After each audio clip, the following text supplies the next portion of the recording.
So let's start with the today's session, that is big data analytics. The subject what we are talking about is big data analytics. So in today's class, we'll try to cover some important concepts of your big data.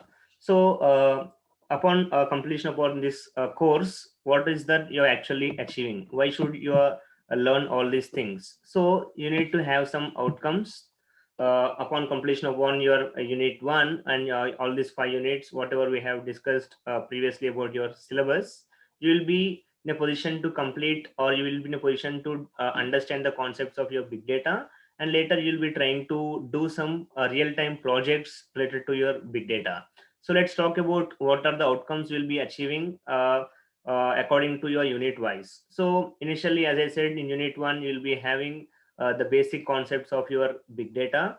So upon completion of your unit one, because we are talking about some databases and some file systems, so you'll be able to compare different file systems, as you are having different types of data like structured data, unstructured data, and semi-structured data.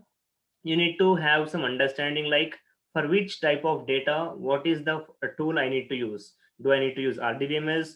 Do I need to go for hdfs? Or do I need to go for some other big data tool like mongodb? So there are a number of databases available, and you need to be in a position to understand for which type of data what is the file system I need to use. And accordingly I need to store my data into my cluster. Okay, yeah. So that is about your first outcome what you'll achieve. And upon completion of your unit 2, that is which is actually linked to your map reduce. So we should be able to demonstrate the concept of hadoop ecosystem. So when I talk about your ecosystem, you will be learning about many different tools of your hadoop. And later you'll be in a position to understand how to store your data and how to process your unstructured data. So basically, when I talk about your big data, so the existing traditional systems are having some limitations for your unstructured data. That's why we actually talk about more about your unstructured data. When I talk about your hadoop, hadoop is actually intended or developed to work with your unstructured data. So upon completion of all this, we'll try to uh, you'll be in a position to demonstrate the concepts of your hadoop and accordingly work with your projects. Okay, yeah. So coming to your next outcome, we'll be applying the knowledge of programming to process the stored data using hadoop tools and generate reports. So as part of your hdfs, you'll be learning to store your data properly. So once data is being stored in your cloud or it may be a cluster, you should be in a position to process that by using your knowledge of programming with respect to your MapReduce. So you'll be applying the knowledge of programming and try to process the data which is being stored in Hadoop cluster or which is being stored in your cloud database. And accordingly, we'll try to generate your reports. So for that, you can use your Pig tool or Hive tool, or you can also go with your MapReduce. So when I am completing your unit 2, 3, and 4, you are in a position to reach this outcome. Next, as I said, the next outcome is about connecting to web data sources for data gathering. So basically, if you want to retrieve some data, you need to connect to a number of sources. So accordingly, using your Flume tool, which is actually discussed in your unit 5, using your Flume and Uzi, we will try to integrate various data sources uh, and accordingly stream your data. So you will be parallelly getting your data from web sources. That data will be we can achieve and directly we can process that. Okay, yeah. So coming to your final fifth outcome, we'll be able to tabulate and examine the results generated using your Hadoop components. Yeah, this can be done using your Uzi, you can be done using your Hive, or it can be done using your MapReduce. So you can conclude saying that upon completion of all these 5 units, you will be at least able to get some important outcomes which are helpful for you to further do your real-time projects. Okay, yeah. So as part of today's discussion, we'll be trying to cover some components of big data, like what is data and what is data's importance. We'll have some understanding of what is big data, why data is called as your big data. So we'll try to see some implications like different ways of your data.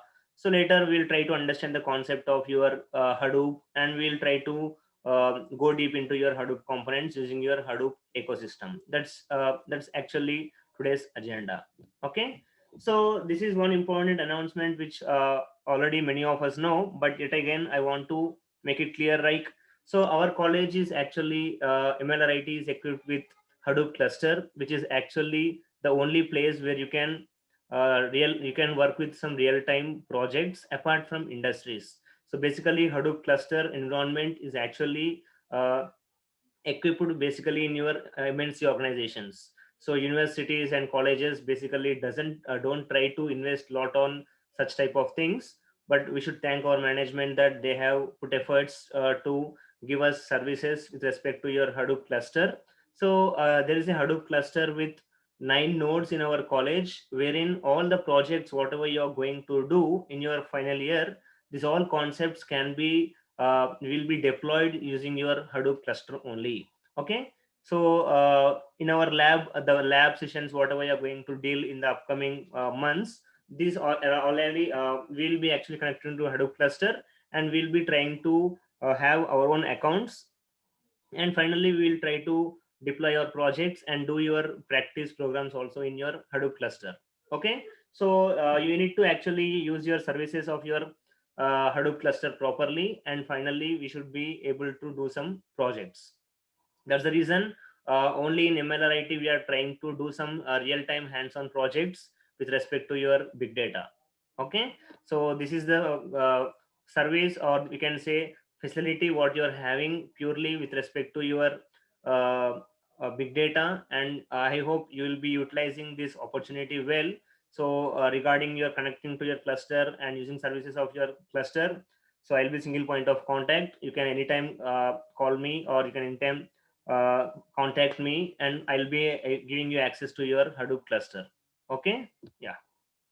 So talking about your data, so basically everybody of us know what actually is your data.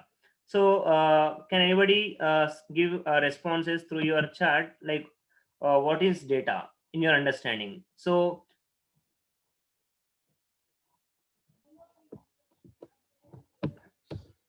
yeah, so data is collection of facts on which operations are performed by a computer. So it's not only about a computer, actually data can be generated everywhere, but basically we try to deal with your data using your uh, mobile, or it can be any device which is an electronic device. Yeah, the data can be stored and transmitted in the form of electrical signals and recorded on magnetic, optical, or mechanical reading recording media. So we basically try to store our data in hard disk, in a pen drive, or in a compact disk. So data can be stored even in cloud also. So the storing mechanisms are again completely different when you're talking about your data. So we need to whenever you're going to learn about such type of new components called as your big data or Hadoop, you need to have your basics, or what you call as your roots, properly about understanding of your data. So because in the further years we are basically dealing with a huge amount of your data, you need to understand initially what actually is your data, what can be called as your data, whether if it is properly arranged or whether if it is improperly arranged, anything which is available or which can be used further for further processing, that can be called as your data. So I can give you examples in a number of ways. uh, so basically if I take example of a student database, so basically students, when I talk about a student database in a college consists of student marks, student attendance, student fee collection, student library usage. So there are n number of aspects when I talk about one entity called as student. So when I talk about one object or one entity about a student, data is linked to a student in a number of ways. So each student will be having his own data. So collectively all this data, whenever we are going to collect them, they can be arranged in different formats. So we are trying to generate some reports accordingly, and further processing will be done using your different tools also. But you need to have an understanding like what actually is data. So I can simply say in my words that anything, any data or any information which can be further used in a number of ways, which can provide some information to somebody. It is also called as your data. So your data is not always directly available. Sometimes you need to do lot of surveys, you need to extract a number of things and finally get some data, and then only we can store it in, it can be in cloud or it can be in anything. Okay. Yeah. So now let's understand the just difference between what is data and what is big data. So when a data is called as big data, so there is no difference between data and big data actually. Just a simple word called as big is added to your data. That is, whenever the size of data is huge. So if I talk about huge, it can be like, suppose if I say, if I want to store, if I am having a pen drive of 8 GB, if I can store, if I am having a movie file of 7 GB, if I want to put that file into my 8 GB of pen drive, then it is called as your data. In the same manner, if I am having a pen drive of size 8 GB, and I am having a movie file which is of 9 GB, so it's very difficult for me to put this data into this 8 GB file. I hope everybody is understanding what I'm speaking. So according to the limitations of the devices, or according to the limitations of the sources what you are having, if the data whatever you are having is more than the traditional storage medium or processing medium, then it is called as your big data. Here you can see a picture which is representing two different people. One is a short one, other one is a very huge person. So definitely we can say the small person is trying to compete with a very huge person. So at the small person, whatever I am saying here is your pen drive which is of 8 GB, and the big person here is the 9 GB file. So it's very difficult for the small device to store such an amount of data. That are some restrictions what you're going to have. So you need to understand this difference properly, because in the further years, whenever you're going to attend some interviews, and as part of your interviews, if you are keeping in your resume that I know about big data or Hadoop, the first question what people will ask is, what is the difference between data and big data? So the examples what, or the way you explain your answer need to be a meaningful one. So it is very simple that if the data whatever you're going to store or process is huge, or according to the device what you're storing, then it can be called as your big data. Suppose if I take the same example, suppose if I am having some 16 GB of file pen drive, and I am going to store 9 GB of data into my 16 GB of pen drive, then it is not a big data. The same 9 GB of file is called big data if you are having your 8 GB of pen drive, because there is some limitation that this 8 GB pen drive cannot store this much amount of data. That is big data for this 8 GB device. The same data or 9 GB data is not a big data for 16 GB device. So I hope the meaning is clear, guys. So anything can be called as your big data, but according to the limitations of the device what you're using, or the programming language what you're using, then it is called as your big data. So in simple we can say big data is also data, but with a huge size. Whenever the size of data is very huge, which is not possible to store in your traditional devices, it is called as your big data. Okay. So there is no meaning that about particularly about why it is called as big data. This is the actual meaning of why we call data as big data. Okay. Yeah. So big data is a term used to describe a collection of data that is huge in size and yet growing exponentially with time. I'll try to make this point clear in the upcoming slides, because data is grown, the size of data is increasing every day. So because of the usage of mobile devices or handheld devices, it is very difficult for us to store data in a very less amount of time, or in a small space. That's why exponentially with respect to your time, data is growing every day. So because of the uh, different handheld devices or mobile devices, every person is generating huge amount of data. Okay. Yeah. So let's try to see why data is such a big aspect, why we are actually learning about your big data, and what is the need of learning this big data. So how different organizations are trying to earn money through your data. So as you all will be moving on to MNC organizations in the further upcoming years, you all will need to work with data only. So it can be any organization, what you can see here, like Facebook, Google, YouTube, any sort of tool, any sort of uh, MNC organization. They are trying to use a number of people's data, and accordingly they are trying to pay you salaries, they are trying to generate some profits. So what happens in one internet minute, that is it can be social media, it can be any messaging application, chatting application, or anything. If I talk about some internet, it can be Netflix, Amazon Prime, or any other streaming database. It can be your even though you can call it as your IPL also is part of this. So anything if you can take in a one internet minute, what is happening. So I'll be comparing this with last 3 years, that is 2017, 2018, and 2019, and you can see how data is growing every day, because a number of users are trying to use your applications, a number of applications. Data is growing every day. So if you can just compare your Facebook in the year 2017, for 1 minute in Facebook, whenever they're going to analyze things, there were approximately 9 lakhs, if I am correct. No, it's 90 lakhs actually, right?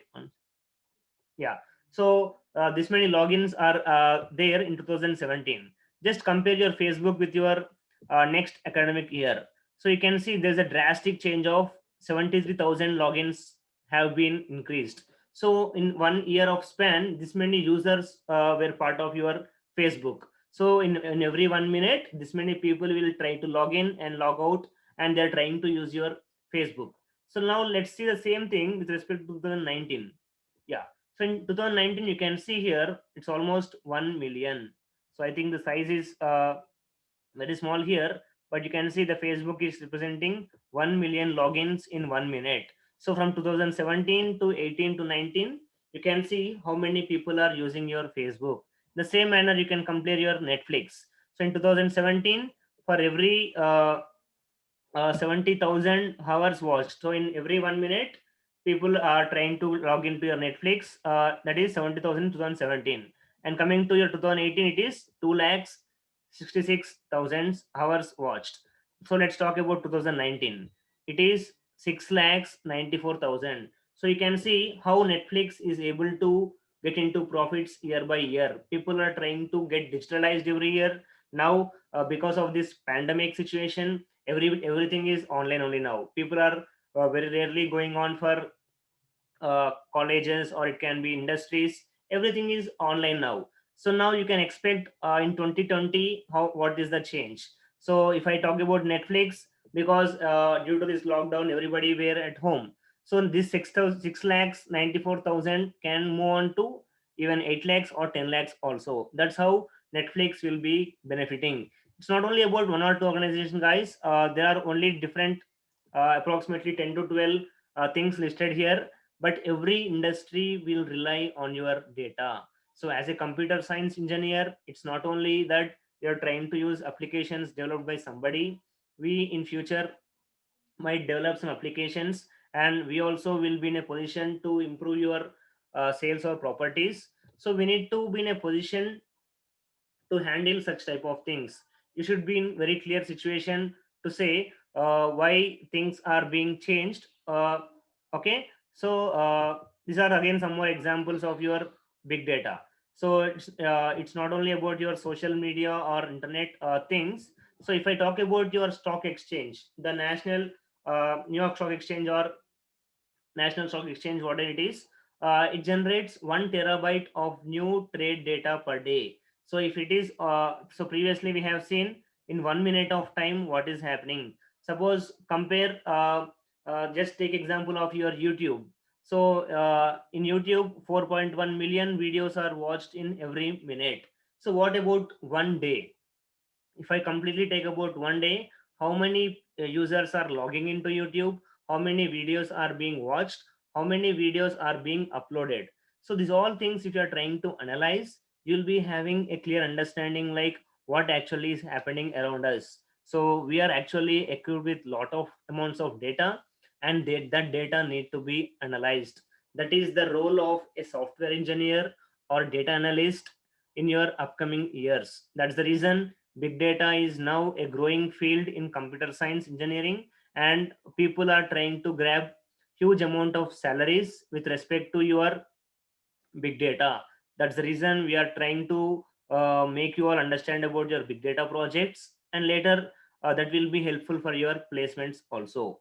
Okay, so if you're talking about your stock exchange data, it's approximately 1 terabyte of data is being generated every day. So just assume if 1 terabyte of data is uh, generated every day, so where do I need to store this data? How do I store this such type of data? So if it is 1 terabyte per day, so in 1 month of time it is 30 terabytes. So how they are able to manage such amount of data? Is it very simple, or it is very difficult to do that? So how many people should be able to do that? It's not only storing, right? If data is being generated, data need to be analyzed. So data can be analyzed using different types of tools. They can be their own tools, but if you want to analyze such type of huge amount of data, you need to have a server or equipment which will be able to store that amount of data and also process that amount of data. That's the reason we are actually going for your Hadoop cluster. So Hadoop cluster is one important thing which every organization will have according to their requirement. If I talk about your New York Stock Exchange, they will be having high-end clusters. So we in MLRIT only have a small server with 9 nodes, because the projects whatever you're going to deal will not exceed more than your terabytes. It will be only till your terabytes. But if I talk about your different MNC organizations, it will be very difficult. If I just talk about your Facebook or Instagram, where every second people will try to do some reels, or can be post some photographs, they're trying to post a number of videos through WhatsApp, all these things. Facebook is approximately having 500 plus terabytes of new data ingested into the databases of social media every day. So every day in Facebook this much scenario is happening. We are recklessly doing chattings, posting pictures, and lot of things we are doing as part of our thing, because everything is free for us. But uh, without our notice we are trying to generate huge amount of data, and that's the reason Facebook and all these things are free for us, and they are trying to earn profits from our data. So if you are posting one picture, you'll be having some likes, some comments. So these all things are some market for your organizations. They'll try to use your data in a meaningful manner. They'll not try to misuse your data, but they'll try to use this data and generate profits from our data. So we should be in a position to understand such type of things, and in the upcoming years we need to be in a position to process your data accordingly. Okay, yeah.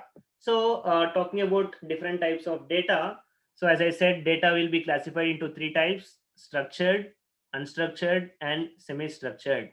So structured data, everybody of you know what is a structured data.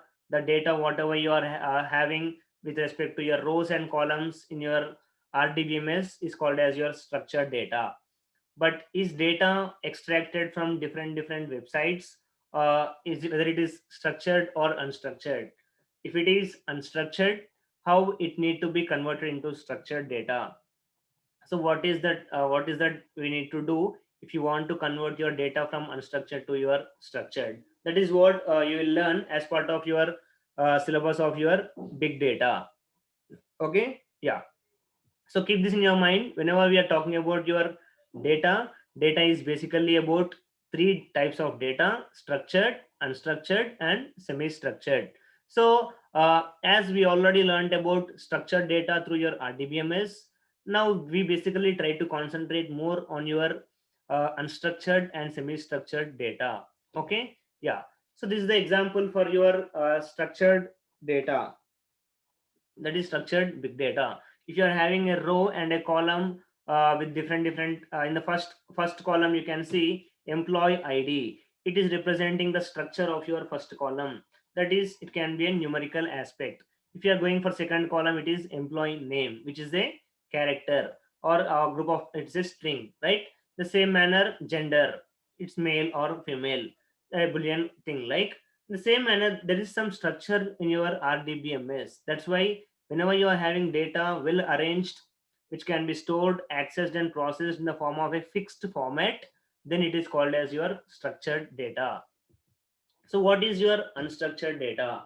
So unstructured data is something like, you can see in the picture, there is no proper structure here. Like when I type Hadoop big data in your search engine, it is trying to give you a proper output, but I cannot directly store this and process it uh, using my any of the tool. That's the reason you need to use your manual operations or different programming things, and finally convert them into some structured or process them accordingly. So structured unstructured data basically deals with a collection of text files, images, videos. uh, when I talk about some files, it can be numericals, it can be alphabets, different symbols. So these all things collectively are called as your unstructured data. So any data with unknown form or the unknown structure is classified as your unstructured data. Okay? Yeah. So what is semi-structured big data? So we are clear with what is structured and what is unstructured. So what is this semi-structured data?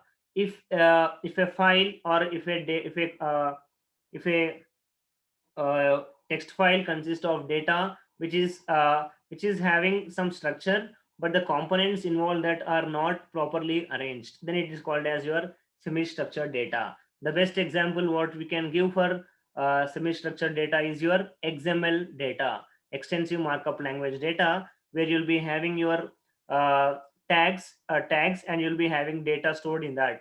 But if you want to retrieve that data directly, it is very difficult.